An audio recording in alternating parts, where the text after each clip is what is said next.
Hey guys, I'm glad I brought up the courage to make a video like this. Ever since I first played this game in 2016, I never would have thought I'd get to this point.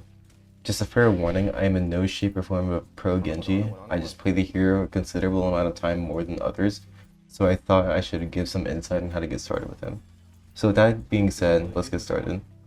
The first essential thing to learn when playing Genji is his combos and animation cancels.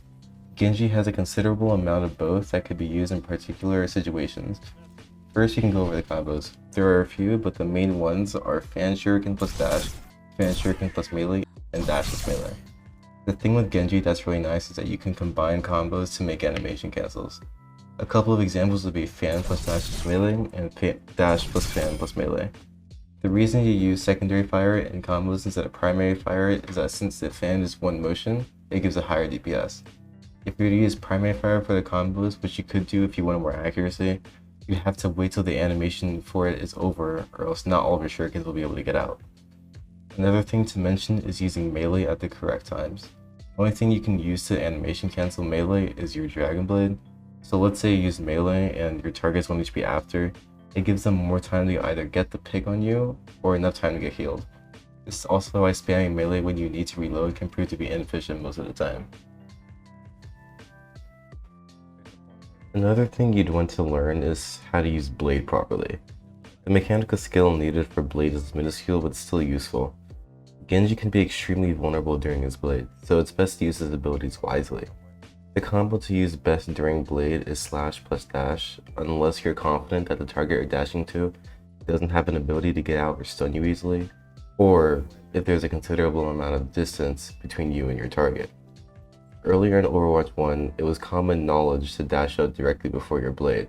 There were a couple of reasons for this. One would be so your Ana or Zarya could get an easy line of sight on you for nano or bubble. Another reason would be to have a bird's eye view to get knowledge on the enemy team's whereabouts. Recently, I've noticed a massive downside to this.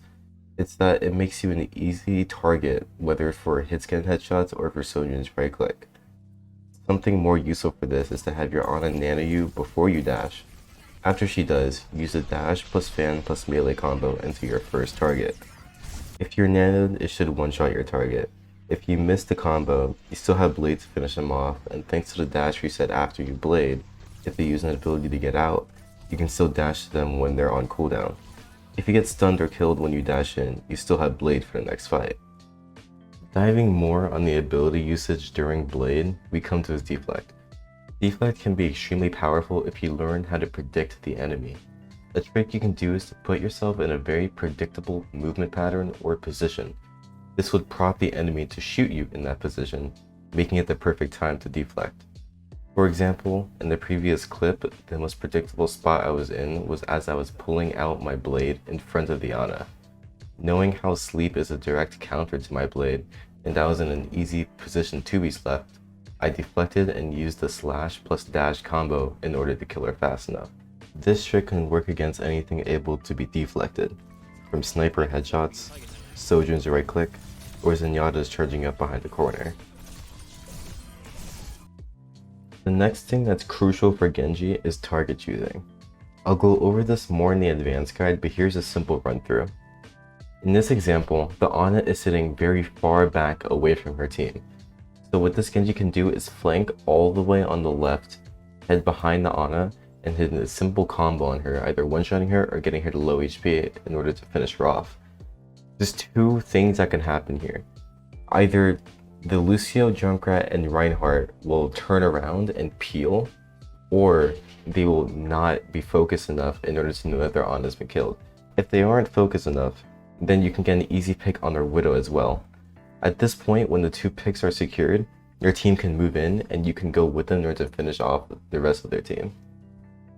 This example is a bit more of a tricky one.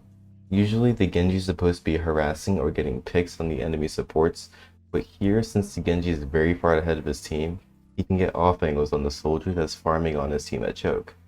He doesn't have to get a pick on him, just contest him enough to enable his team to get out of the choke point. Once the Genji team is out of the choke point, they can either dive on the backline since they have very limited mobility, or push up onto their Orisa since she doesn't have the best line of sight for their healers. The main role of Genji is to harass or distract the enemy team enough for him to get value and enable his team to make more space. That's pretty much it for this beginner's Genji guide. I'll work on an advanced version depending on how this one goes. I hope you guys learned something new and enjoyed the video. A like and subscription mean a lot, and I appreciate you all for watching. I'll see you guys later.